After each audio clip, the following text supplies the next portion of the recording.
Est-il trop tard pour corriger votre portefeuille? Il n'est jamais trop tard. Clarifions-le dès le début. Mais la façon dont vous le corrigez, les choses que vous devez faire pour remettre votre portefeuille en ordre, c'est une autre question. D'accord, souvenez-vous, la richesse est un voyage, pas une destination, mais vous pouvez certainement réduire les turbulences sur votre parcours en faisant certaines choses importantes. Je veux justement vous parler de ces choses-là dans la vidéo d'aujourd'hui, alors allons-y et commençons. D'abord, comprenez qu'il n'était jamais trop tard. Il est toujours possible de changer, d'ajuster votre portefeuille et de prendre de meilleures décisions financières.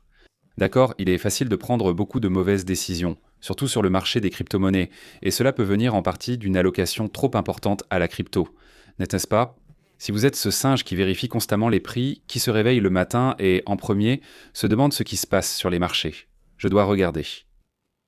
Ne laisse pas ça dicter ta journée. Le Bitcoin baisse de 7, tout est foutu. Merde, c'est quoi ce bordel? Le Bitcoin monte un jour? Eh bébé, comment ça va? Allons-y. Ouais, tu sais, c'est toi, la moitié d'entre vous qui regardez, ça définit votre journée 847, vous attendez toujours de vous réveiller. Riche, oui, mais bien sûr, eh bien, on attendait tous que le marché haussier des marchés haussiers arrive pour la crypto, mais il n'est tout simplement jamais venu. La capitalisation du marché crypto a été réduite de 50% par rapport à ses sommets historiques. Ethereum, bien sûr, étant comme d'habitude un tas de merde, a chuté de 60%, Doge de 90% et les PME de 100%. En janvier, le marché boursier a atteint plus de 7000, un record historique. L'or est fantastique, de 3000 à 5000 dollars en un an. Le Russell 2000 écrase les altcoins, atteignant un sommet historique en janvier. L'argent, tu aurais pu acheter de l'argent plutôt que du Bitcoin pour les mêmes rendements. Le problème du portefeuille Pokémon. Écoute, beaucoup d'investisseurs en crypto ont beaucoup trop de foutues pièces. C'est quelque chose dont j'ai souffert à de nombreuses reprises au cours de ma carrière d'investisseur en crypto. Oui, il y a beaucoup de créations intéressantes, mais la plupart sont sans valeur et relèvent au mieux de la spéculation. Voilà le truc. Ok, regarde ça. La génération Z possède 21-20%, des personnes de la génération X possèdent 20. 21% des membres de la génération X ont 5 pièces ou plus. C'est bien ça, Larkin. 16% de la génération Z possède 5 pièces ou plus. Moi, actuellement, j'ai environ 7 ou 8 pièces, quelque chose comme ça.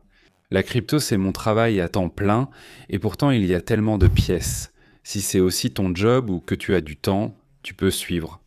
Tu pourrais avoir plus de pièces, mais il vaut mieux ne pas en accumuler trop, car tu ne peux pas suivre 50 pièces différentes ni savoir à quoi elles servent. C'est pareil avec les actions, mais c'est un peu différent. Si tu possèdes des actions Tesla, Tesla sera sans doute encore là dans 10 ans. Si tu as, tu sais, la pièce de merde numéro 97, elle ne sera probablement plus là dans une semaine. Tu dois entrer et sortir, mec, tu vois. On parle d'investir, de parier, de spéculer.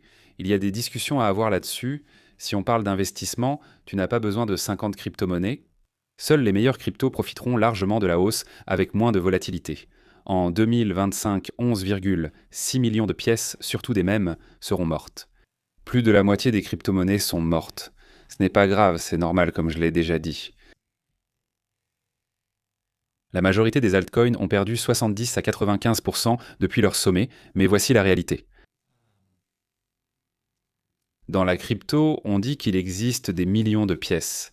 C'est vrai car on peut créer un jeton sur la blockchain en quelques secondes, sans permission. Et donc oui, on va compter chacune d'entre elles. Bien sûr, voilà ce que je pense. Dans la crypto, il y a environ 100 actifs dans toute la classe d'actifs qui valent la peine d'être investis. Et tu peux voir que les 10 premières pièces représentent presque 90% de la capitalisation totale du marché. Donc il semble que beaucoup de gens sur le marché soient d'accord ou ne soient d'accord maintenant. Quand une phase de folie, portée par les particuliers, revient sur le marché. Que les pièces en dehors du top 10 peuvent atteindre 30-40% de la valorisation totale du marché. Donc il y a de l'argent à gagner là-bas, non ? Mais probablement un maximum de 100 pièces. Il faut investir dans des actifs générant de bons revenus, partageant ces revenus avec les détenteurs ou procédant à des rachats d'actions. Mais il doit toujours y avoir une valeur. D'accord, les investisseurs en crypto exigent plus que simplement avoir une image de grenouille, même si on aime les images de grenouille. D'accord, grosse grenouille. Fan de pitch. Le piège mortel propre à la crypto. En 2025, acheter de la crypto te rend fauché, acheter autre chose te rend riche. Être uniquement investisseur crypto a été difficile, surtout si tu as gardé des altcoins des années en espérant du positif, fait des recherches et pris des paris intelligents, comme acheter Chainlink. Mon gars, tu t'es fait avoir, d'accord ? En fait, il aurait pu demander à un singe de lancer des fléchettes sur des noms d'entreprises cotées en bourse et gagner de l'argent, presque à coup sûr, mais pas totalement. Des actions comme Figma ont perdu plus de 80% depuis leur introduction en bourse, donc la bourse a aussi ses problèmes. Ne te méprends pas. Il y a eu des transactions mémorables, comme l'argent chutant de 40% en une journée, donc attention, il y a aussi des risques. En résumé, presque tous les altcoins achetés, sauf un groupe très restreint, ont sous-performé. Certains, comme Scash, ont surperformé avec un XDX.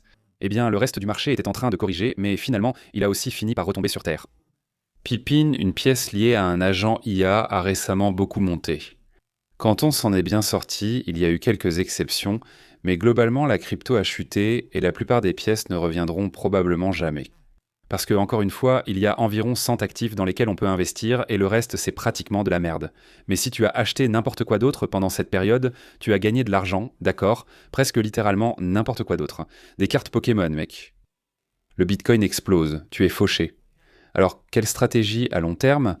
Voici pourquoi je reste confiant sur le Bitcoin à long terme. Et je suis prêt à me faire botter les couilles sans arrêt. Parfois, d'accord. ARK Invest prévoit entre 110 000 et 1 500 000 d'ici 2030. Dans le scénario de base jusqu'au scénario optimiste, Fidelity's Jury et Timber prévoient 1 million. D'ici 2030, la Standard Chartered Bank prévoit 150 000 d'ici la fin. 2026 est plus élevé, d'ici 2030. De nombreux analystes pensent qu'un Bitcoin à 7 chiffres est possible d'ici 2030. Il existe aussi de nombreux noms, trop pour tous les citer. D'accord, voici la réalité. Même si le Bitcoin atteint 1 million d'ici 2030, cela ne laisse que 5 ans. D'accord, si le Bitcoin est à ces niveaux, qu'est-ce que ça fait un rendement de 16 ou 17 fois? Si vous achetiez du Bitcoin maintenant et pouviez le revendre à 1 million de dollars dans 5 ou 6 ans, ce serait un échange fou. Auriez-vous gagné plus d'argent en achetant Nvidia à la fin de 2022? Oui, vous auriez triplé votre mise par rapport au Bitcoin. Ce cycle, c'est comme ça que ça s'est passé, d'accord? Cela étant dit, d'ici à 2030, qu'est-ce qui a le plus de chances de faire X15 Bitcoin ou Nvidia? La réponse, c'est Bitcoin. On parle d'actions, de crypto et de métaux, toujours dans le cercle restreint. Voici quelques-unes de nos récentes réussites. Micron Technologies, de super short sur Zcash, l'argent et l'or. C'était fou, avec de très bonnes positions longues sur de nombreuses actions. On a eu de très belles réussites. C'est 50 $ par mois avec un essai gratuit de 7 jours, Laura. Mais qu'est-ce que tu fumes? La plupart des gens seront là. Ils gaspillent des milliers de dollars chaque mois sur le marché, mais refusent de mettre 50 $ dans un outil qui apporte une communauté et des ressources. Nous avons des jetons que nous avons achetés, nous avons nos signaux de trading achetés. Notre analyste interne te fournit en continu des positions longues et courtes sur crypto, métaux et actions. D'accord, tu reçois un rapport boursier hebdomadaire sur des actions comme Micron Technology ou Canton avant qu'elles ne prennent 100%.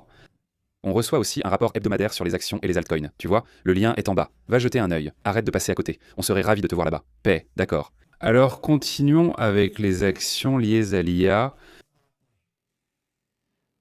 Le commerce lié à l'IA continue. Je pense que les investissements dans les centres de données IA atteindront 7 000 milliards d'ici 2030. Les dépenses seront énormes, c'est incroyable. Les investissements IA des grandes entreprises sont suspendus. En 2026, 100 milliards seront investis et le marché des semi-conducteurs atteindra 1000 milliards en 2030. Le marché de l'IA connaîtra une croissance annuelle de 31% jusqu'en 2033. Maintenant, voilà ce qu'il faut savoir à ce sujet, d'accord ? Une croissance annuelle de 30 et 1% en 2033. Le taux de croissance annuel composé du Bitcoin est de 30%. En ce moment, vous pouvez investir dans l'IA. D'accord, voici le truc quand on parle de remettre de l'ordre dans votre portefeuille. Si vous êtes uniquement en crypto, vous prenez des risques extrêmes, et je dis ça en tant que passionné de crypto. D'accord ? Vous prenez des risques extrêmes, vous prenez plus de risques que nécessaire. Vous pourriez probablement vous en sortir avec 10% de votre portefeuille, 20% de votre portefeuille en crypto et le reste dans d'autres choses. Ce n'est pas à cause de la récente sous-performance de la crypto, mais pourquoi ne pas investir dans toutes ces choses géniales ? Des centres de données spatiaux, des robots humanoïdes, des voitures autonomes, le remède contre le cancer. La crypto ne fait rien de tout ça, mec. La crypto fait certaines choses très très bien. La finance centralisée, la tokenisation des actifs, les transferts d'argent, etc. etc. D'accord, et pour tout le reste, il n'y a pas de crypto. D'accord, les actions? Les actions font tout le reste que tu veux. D'accord. Et c'est très excitant. J'adore les actions, j'ai un gros portefeuille d'actions, je continue de le faire grandir tout le temps. D'accord, je ne mets pas beaucoup de nouvel argent dans la crypto, seulement de temps en temps.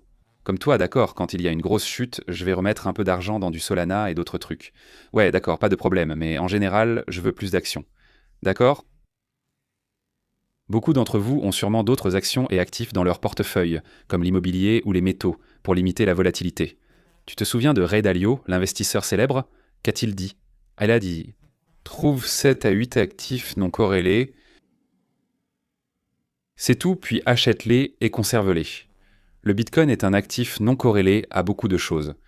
Tu prends quelques métaux, tu prends de l'immobilier, tu prends des actions, tu prends du capital investissement, quelques secteurs différents du marché boursier. Tu es prêt, mec. Tu construiras ta richesse régulièrement et deviendras millionnaire, puis multimillionnaire. D'accord, arrête d'essayer de tout gagner du jour au lendemain. Commence à penser sur le long terme, commence à penser à l'avenir, à ce qui arrive bientôt, où va aller l'argent. D'accord. Je possède quelques actions, un peu d'AMD, de Qualcomm et très peu d'Intel. Mec, Nvidia de toute façon. Il y a beaucoup de très bonnes actions sur le marché et beaucoup d'entre elles vont continuer à très bien se porter. Elles seront volatiles. On voit beaucoup de volatilité sur les marchés en ce moment, mais il y a encore beaucoup d'opportunités. La course à l'espace, allez mec, le Bitcoin n'ira pas dans l'espace. N'est-ce pas? Non? Dogecoin, il ne devrait pas aller dans l'espace non plus. La Chine devrait dépasser la domination spatiale des États-Unis d'ici 2035, chirurgie par décret exécutif. La sécurité spatiale américaine prévoit que le marché des technologies spatiales atteindra 169 milliards d'ici 2030. Les lancements atteindront 1 milliard d'ici 2030 grâce aux fusées, réduisant les coûts de 9%. SpaceX, je veux dire non mec, SpaceX sera la plus grande introduction en bourse jamais vue. 1,5 billion de dollars, ça va sûrement atteindre le sommet du marché. Parce qu'ils vont vouloir que le marché soit vraiment en feu, mec, juste brûlant. Pour obtenir la liquidité de sortie pour ces milliers de milliards de dollars d'introduction en bourse, ça va être fou. Ouais, ne sous-estime pas l'industrie spatiale, mec, ça va être énorme. Elon, on retourne sur la Lune, allons-y. Ouais, c'est vraiment excitant, en fait. Il y a aussi toutes ces entreprises géniales, Intuitive Machines, Rocket Labs bien sûr. Vous pouvez toujours voir la liste complète de mes investissements, toutes les cryptos que je possède, toutes les actions que je possède, le lien est en bas. D'accord, mais c'est vraiment passionnant tout ça. L'espace, mec, l'espace, j'adore les crypto-monnaies, mais tu peux aussi investir dans le futur de l'exploration spatiale, mec. Tu ne peux pas faire ça sur la blockchain. Maintenant, tu te dis, oh, mais l'Arc Davis, j'ai trouvé cet altcoin au hasard qui dit qu'ils vont construire une putain de ville sur la Lune. C'est une arnaque, mon pote. Presque rien dans la crypto ne fait vraiment quelque chose de significatif avec, par exemple, des centres de données ou l'espace.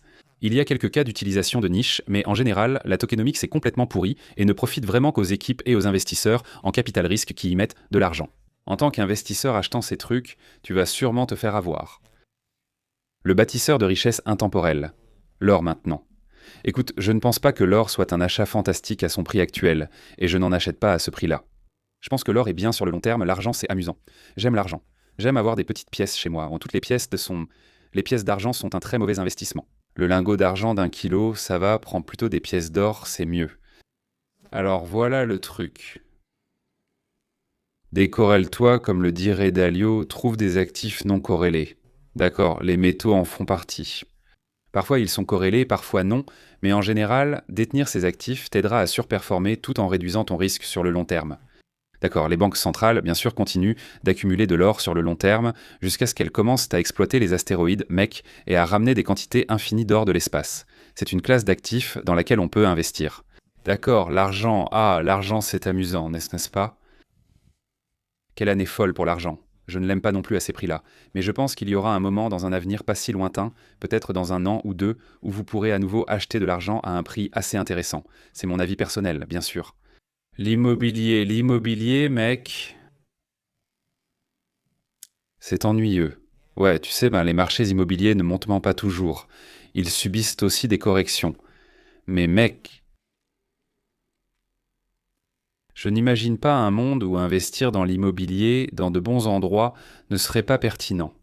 Je parle de bons investissements, pas de lieux isolés. Si tu trouves de l'immobilier dans de bons emplacements, il y a un énorme potentiel de plus-value. J'apprécie le revenu passif grâce à des biens tangibles, d'où mon intérêt pour les métaux. Si j'achète des métaux, je prends les métaux, je les mets dans le coffre. Boum. L'immobilier, c'est pareil, tu as quelque chose de réel, tu ne peux pas le vendre dans la panique, tu sais que tu ne vas pas le liquider facilement. Sauf si tu ne payes pas ton crédit immobilier. C'est simple, ne prends pas de risques, garde-le. Cela te rapporte un revenu locatif passif. Il peut y avoir des imprévus, comme une panne de chauffe-eau. Prends une société de gestion et paie. C'est un endroit à long terme pour stocker ta richesse. C'est aussi simple que ça, donc il y a beaucoup de choses à considérer maintenant. Ne mets pas tous tes œufs dans le même panier. Diversifie. Je sais ce que tu penses, mais l'arc, allez mec, c'est trop ennuyeux. Paul Tudor Jones a dit ça. Mets tous tes œufs dans le même panier et surveille ensuite le panier attentivement. Paul, je ne savais pas que tu regardais la chaîne. Es-tu Paul Tudor Jones, le célèbre investisseur? Si tu ne l'es pas, alors de quoi tu parles, bordel? D'accord? Roy Dalio aime la diversification. Il a été l'un des gestionnaires de fonds les plus performants de la planète, un multimilliardaire. D'accord, maintenant, Paul Tudu, Stan Druck. La plupart de ces gars-là préfèrent avoir quelques œufs dans leur panier et les surveiller de très très près. Pour certaines personnes, cela fonctionnera pour la plupart des gens. Adopter une perspective de portefeuille non biaisée, où tu as de la crypto, des métaux, de l'immobilier, des fonds indiciels, tu sais, des actions technologiques et ce genre de choses. Honnêtement, tu t'en sortiras probablement beaucoup mieux. Merci d'avoir regardé.